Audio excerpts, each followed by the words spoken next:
Hello, in this video I want to talk about 10 things to remember when divorcing a narcissist. Divorcing a narcissist or emotionally abusive person is a complex process. When relationships break down, healthy people are able to acknowledge what is and isn't working. And they're also able to split assets in a healthy, non-judgemental way. Hello, my name's Elizabeth Goddard from Revive Your Soul, and on this channel I'll talk about healing from emotional abuse, divorcing the emotional abuser, and divorcing emotionally from them.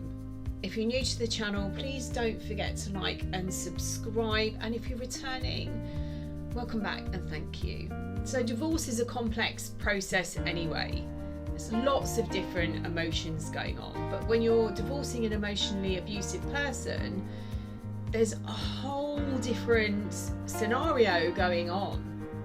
Emotionally healthy people are able to deal with it in a non-judgmental way. This isn't going to happen if you're separating or divorcing from an emotionally abusive person. And there are a few reasons for this. So number one is they are children in adult bodies. They will do anything in their power to make sure they don't look bad. And this will be in the way of a smear campaign. They need to look like the victim. They don't take responsibility well, so they are not going to admit that this was their fault in any way. And just like a child who gets told off for doing something wrong or saying something, their automatic defense is to blame someone else. Someone else made them do it, or it was your fault because you didn't do or say something. And if you had said or done, they would have been forced to. And they did this in the relationship when they were caught doing whatever they were caught doing. It wasn't their fault, or if it was, then it was your fault because if you hadn't done something or said something, then they wouldn't have needed to do it. They deflect everything when they get caught. And if you are not healed from this wound that they've triggered within you, you might actually help them in their campaign. Whilst trying to prove that they are the problem, you might demonstrate behaviour that provides evidence that you were in fact, whatever it is that they're claiming you to be, too jealous or crazy or impossible to live with. I'll put a link in the description box below to my video, Respond versus React.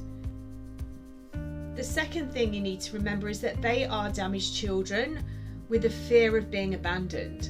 So they will do anything in their power to take control of the situation of this divorce and make sure it goes their way. Their whole life has been setting up situations and relationships where they have the control and power. Number three is because of the damage they received in childhood, that they are able to rewrite endings. So once they tell a lie and the words are out of their mouth, that is their new truth. It doesn't matter how ridiculous it sounds. Once they believe it, that is how it was. And they won't change it. This now becomes what happened. And you think that the enablers, the people around them, their flying monkeys, would scratch their heads and say, really? But they're so caught up in playing the role of protector, or they are busy protecting themselves so that they don't become the next victim. They don't say anything, or they can't see it. And because of number one, number two, and number three, they decided before you even entered into any form of negotiation that this is all very straightforward. They rewrote the narrative of what happened in the relationship or any of the conversations that you've ever had about divorce. And they believe it's all going to go their way, the way they have decided. It doesn't occur to them that there is anyone else involved in this process, and that includes their children. Children are just another tool for them. They are used to manipulate you, and they are needed as a form of supply. They are used to gain information. They're used to hurt you with the abuser smear campaign, and they will target you via your children. The fourth thing to remember is during the relationship they play games. The emotional abuser will use this to control and manipulate you in the process. They might tell you that they will sort the divorce out, that they will pay, or that you can sort it out between yourselves, that solicitors are only interested in taking your money.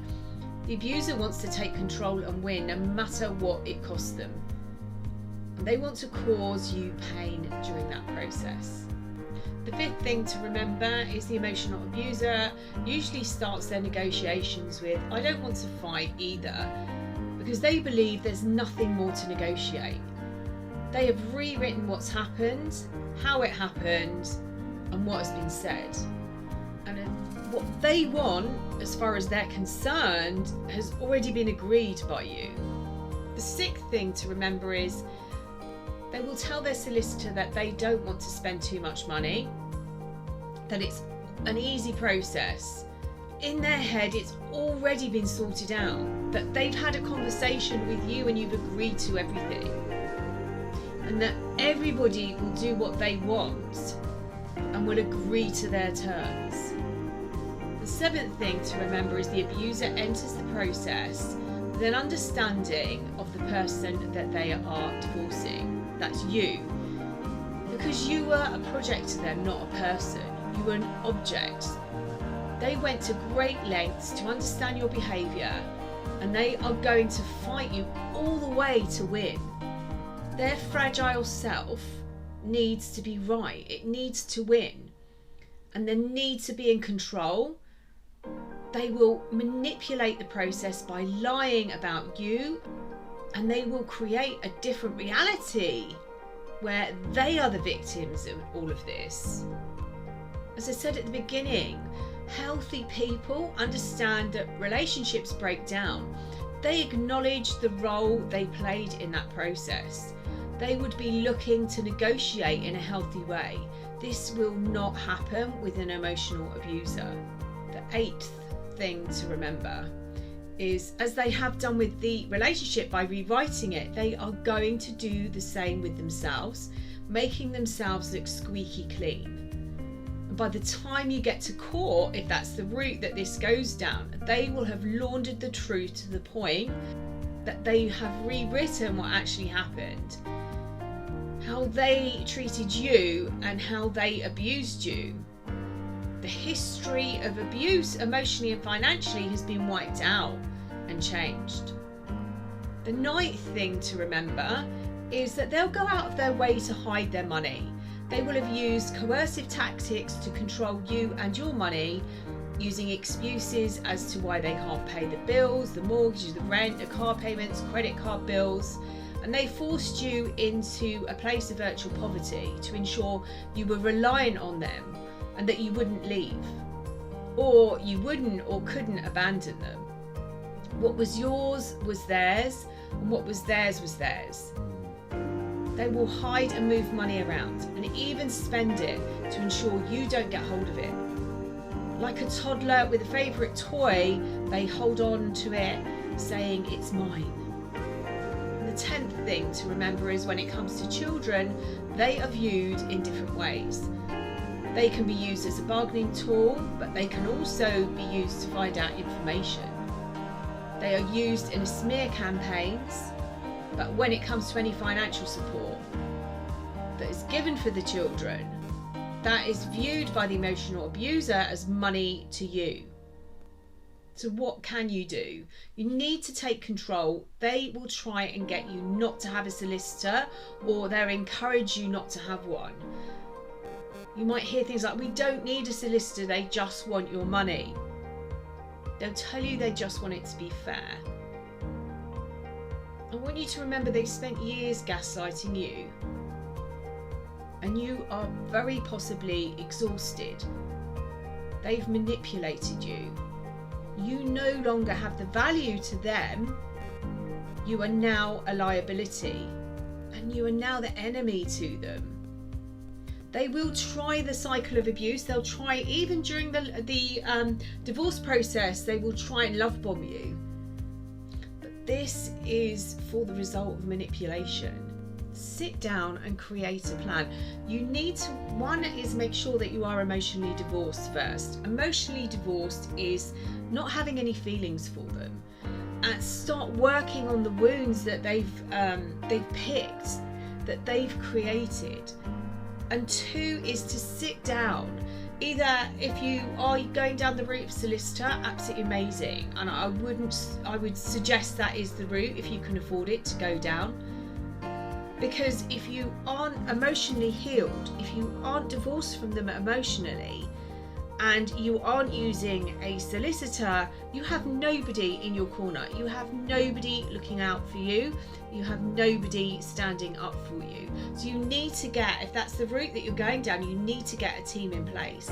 But you sit down and create a plan and decide what you want from your life, and dream big or write it big. Don't hide away. And don't be fearful of what they're going to say. And on the side of it, have maybe a list of what you're prepared to let go of, because they will need to win. Have things that you can negotiate with. You don't show your hand too early, because it might not be required that you let go. But you've got to balance your mental health and your emotional health over everything. Find a tribe that will support you through this, that you can bounce ideas off from, a support network. But above all, everything you do, start the day by grounding yourself and getting some self-care practice in, because once you start rebuilding your self-esteem and thinking about yourself, it's going to be so much easier to negotiate, because you will know what your worth is, what your self-worth is. And this might not be a monetary value. Just keep reminding yourself they were wearing a mask and grounding yourself. And where possible, you don't receive the emails, you have somebody else receiving any emails or communication during this process. I'll put in the description box below the link to my group, The Divorce Sanctuary. That's on Facebook. I will also put the links to both my books, Finding Lily and The A to Z of Emotional Abuse, and I'm hoping to get my third book out early in the new year. That's 3 things you should never do divorcing a narcissist. Please don't forget to like and subscribe to the channel. I'm sending you loads and loads and loads of love.